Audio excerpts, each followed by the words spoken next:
এটা তো baking powder baking সোডার অ্যামাউন্টটা কম, কাজটা অফ করে।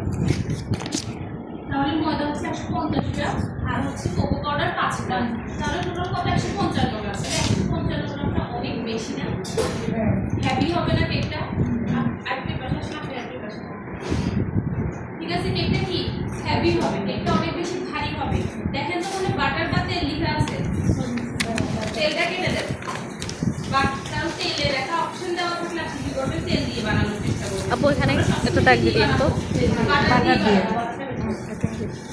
কি দিয়ে বানাবো? বাটার দিয়ে সবসময় বানাবো। ক্লিয়ার? সবাই বুঝতেছেন আমার কথা? প্লিজ কথা বলিয়েন না, কথা বলিয়েন না, মোটেও কথা বলিয়েন না। রেড ভেলভেটের ক্লাসটা বারবার বলছি, মাথা ঠান্ডা রাখেন। একটু বুঝলে এটা একদম ইজি, যে ভালোভাবে বুঝবে তার জন্য একদম ইজি এটা, এই কেকটা। এরপরে হচ্ছে তেল বা বাটার লেখা আছে না, আমরা সবসময় কি দিয়ে বানাবো? বাটার দিয়ে বানাবো। সেজন্য তেলটা কেটে দিচ্ছি, কারণ বাটারের টেস্টই খুব বেশি ভালো আসে। বাটার দিয়ে বানাবেন সবসময়, তেল ইউজ করতে যাবেন না। ওকে, এরপরে দেখেন তো ডিম কতটুকু? 50 গ্রাম। মাত্র 50 গ্রাম ডিম। তার মানে কি হিসাব করতে গেলে একটা ডিম হতে যাবে, 55-56 গ্রাম হয়ে যায়। আচ্ছা, এরপরে এবার আসি, তার মানে কি আমাদের কেকের ব্যাটার অনেক বেশি ভারী হবে, বাটার হবে, তারপর কি হবে? ডিমটাও কম। এরপরে আবার দেখেন সাওয়ার ক্রিম লেখা আছে না ওখানে একটা? জি, সাওয়ার ক্রিম। হ্যাঁ। ওখানে অবলিক দিয়ে লিখেন বাটার মিল্ক, ওখানে অবলিক দিয়ে লিখেন বাটার মিল্ক। ওকে, সাওয়ার ক্রিমটা যেহেতু লেখা আছে, আমি লেখাটা থাকুক, তবে সাওয়ার ক্রিম দিয়ে বানানোর দরকার নেই। আমরা সবসময় কি দিয়ে বানাবো? Butter milk. বাটার মিল্কের ইজি রেসিপি হচ্ছে দুধকে ফেটাতে হবে। কিভাবে ফেটাবো? ভিনেগার দিয়ে। পরে আসছি। তাহলে আমরা সবসময় কি দিয়ে বানাবো? বাটার মিল্ক দিয়ে বানাবো। সনাতন পদ্ধতিটাও পুরান পদ্ধতি বলে দেয়। তাহলে তখন কি সাওয়ার ক্রিম ছিল না, কি দিয়ে বানাতে হতো? বাটার মিল্ক দিয়ে বানাতে হবে। প্লিজ কথা বলেন না, পরে আসছে আশেপাশে কারোর সাথে কথা বলেন না, ওদের ডিস্টার্ব হবে। আপনি পরে বুঝে নিয়ে আবার, বোঝাতে পারছি? ওকে, এরপরে হচ্ছে আমরা সবসময় বাটার মিল্ক দিয়ে বানাবো। ওকে, এরপরে দেখেন ওখানে সোডা আর ভিনেগার লেখা আছে নিচে, দেখেন সোডা আর ভিনেগার লেখা আছে না? হ্যাঁ। তার মানে কি যে কেকে হচ্ছে সোডা যাবে, সে কেকে অবশ্যই আমরা ভিনেগার ইউজ করতেই হবে, কারণ সোডা আর ভিনেগারের কাজ হচ্ছে কি একসাথে। ক্লিয়ার? যে কেকে সোডা যাবে, সে কেকে অবশ্যই কি ইউজ করতে হবে? ভিনেগার ইউজ করতে হবে। বুঝছেন? যে কেকে সোডা যাবে, সে কেকে অবশ্যই আমার ভিনেগার দিতে হবে, কারণ সোডাটাকে অ্যাক্টিভ করার জন্য আমার কি প্রয়োজন? ভিনেগার প্রয়োজন। আমি জাস্ট ভেঙে জিনিসগুলোকে ক্লিয়ার করে দিচ্ছি। ক্লিয়ার সবাই? এটা পর্যন্ত বুঝছেন? ওকে, সবসময় আমরা কি দিয়ে বানাবো? সাওয়ার ক্রিম দিয়ে বানাবো। আর কি ইউজ করবো? বাটার মিল্ক দিয়ে বানাবো। বাটার মিল্ক ইউজ করবো আর বাটার দিয়ে বানাবো। ওকে, এখন আসি, এই কেকটার ব্যাটারটা অনেক ভারী হবে না, অনেক বেশি হ্যাভি হবে। এই কেকটার নিজস্ব কোনো ফ্লেভার নাই, ওকে ফ্লেভার দিতে হবে। আমাদের পদ্ধতিতে ফ্লেভার ছিল, এখন রিসেন্টলি 1-1.5 বছর ধরে হচ্ছে কি রেড ভেলভেটের একটা ফ্লেভার পাওয়া যায়। ওই ফ্লেভারটা আমি রিসেন্টলি করেছি। ফ্লেভারটা আমি মানে কি যখন একটু ঢাকাটা খুলে স্মেলটা নিচ্ছিলাম, ওটাতে কোনো প্রকার স্মেল আমার থেকে লাগতেছে না।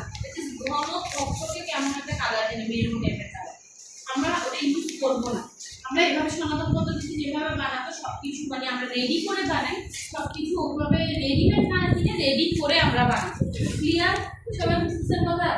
ওকে, এরপরে আবার আসি, এই রেড ভেলভেট কেকের নিজস্ব কোনো ফ্লেভার নেই, এটাকে ফ্লেভার দিতে হয়। ফ্লেভারটা কিভাবে দিব আমরা? ফ্লেভারটা দিতে হয়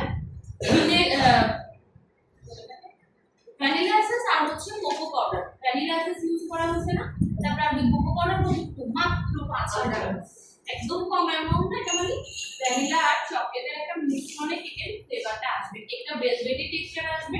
শুধুমাত্র সোডা, ভিনেগার আর হচ্ছে বাটার মিল্ক, এই দুটো তিনটা জিনিসের জন্য এই কেকটার মধ্যে একটা ভেলভেটি টেক্সচার আসবে। ক্লিয়ার? কেকটা একদম ময়েস্ট একটা কেক হবে, কারণ এখানে কি যাচ্ছে? বাটার যাচ্ছে। বুঝছেন সবাই? এরপরে হচ্ছে এই কেকটাতে রেড কালারই কেন দিতে হবে? আমি অন্য কোনো কালার কেন দিতে পারবো? রেড কালারটা দেখতে অনেক অ্যাট্রাকটিভ লাগে না? যে কোনো কিছুতে রেড কালারটাই খুব বেশি অ্যাট্রাকটিভ লাগে। সেজন্য এখানে রেড কালারটা ইউজ করা হয়েছে। বোঝাতে পারছি? হ্যাঁ, আপনি চাইলে এখানে ব্লু, ইয়েলো, হ্যান্ডেল এগুলো দিতে পারেন, তাহলে ব্লু ভেলভেট, ইয়েলো ভেলভেট এইসব হবে। বাট রেড কালারটা হচ্ছে কি একটা অ্যাট্রাকটিভ লাগে দেখতে। রেড কালারটা দিলে কি কোনো ফ্লেভার আসতেছে? আসতেছে। ক্লিয়ার? সবাই পর্যন্ত বুঝছেন? ওকে। এখন আসি বাসায় গিয়ে সুন্দরভাবে আলাদা একটা কাগজে লিখে ফেলবেন। এই রেসিপি তখন আর ফলো করার দরকার নেই। কিভাবে লিখবেন? এক পাশে লিখবেন ড্রাই ইনগ্রেডিয়েন্টস, এক পাশে আমাদের দুটো লিকুইড ইনগ্রেডিয়েন্টস। আচ্ছা, মিল্ক এন্ড লিকুইড ইনগ্রেডিয়েন্টস আর একটা হচ্ছে নরমালি যে লিকুইড ইনগ্রেডিয়েন্টস থাকে, যেমন ডিম, বাটার, চিনি, বাটার। ক্লিয়ার? সবাই বুঝছেন? আচ্ছা, এখানে দেখেন মিল্ক লেখা আছে একটা 3 নম্বরে মনে হয় 2 নম্বরে 50 মিলি লেখা আছে না, ওটা গ্রাম হবে। সবচেয়ে গ্রামের মেজারটা আমরা গ্রামে লিখব। উপরে আপু উপর থেকে দেখেন, উপর থেকে দেখে আসেন। 3 এর নিচে।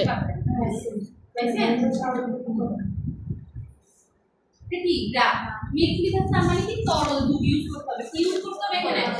তরল দুধ ইউজ করতে হবে। এখানে আমরা কোনো প্রকার পাউডারের মিল্ক ইউজ করতে পারবো না, তরল দুধ ইউজ করতে হবে। তরল দুধটা আছে আমি করাচ্ছি। এই মিল্কটা 50 গ্রাম মিল্কটা ইউজ করার কারণ কি? এখানে হচ্ছে কি মেজারমেন্টটা আপনার অনেক বেশি ঘন হয়ে যাবে। বোঝাতে পারছি? অনেক বেশি ঘন হবে না, ভারী হবে না, ব্যাটাটাকে পাতলা করার জন্য এখানে আমাদের কি ইউজ করতে হবে?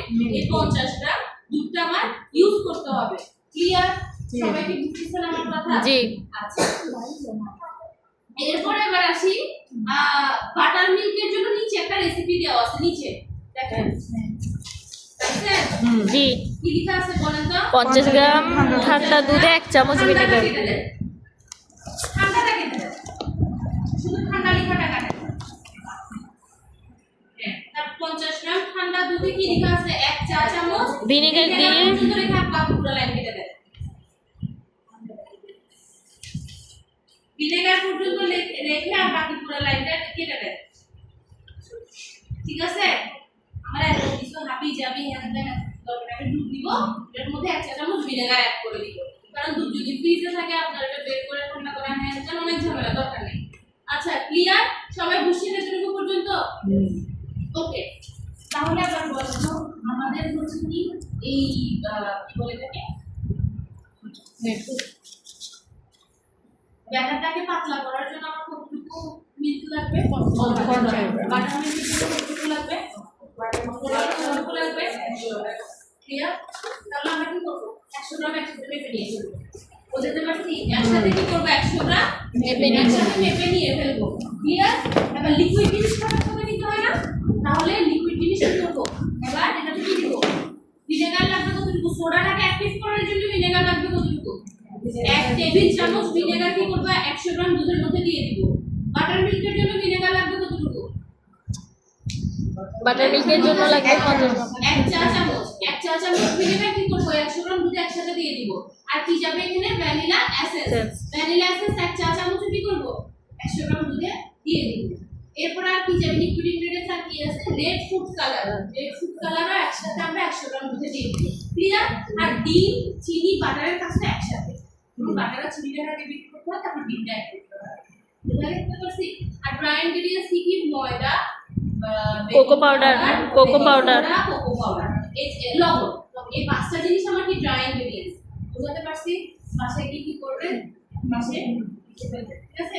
আমার আর এই রেসিপি দেখা দরকার নেই। এখানে যে মেজারমেন্ট আছে সেটা হচ্ছে 2 পাউন্ডের মেজারমেন্ট। এই কোশ্চেনের পরে তো 2 পাউন্ড হয়ে যায়।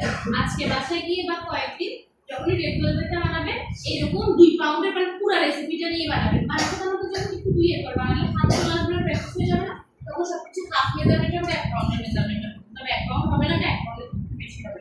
আচ্ছা, আপনাদের গ্রুপ নাম্বার কত বলেন তো? আমি একটা ফোন পাঠিয়ে দিচ্ছি। 2493।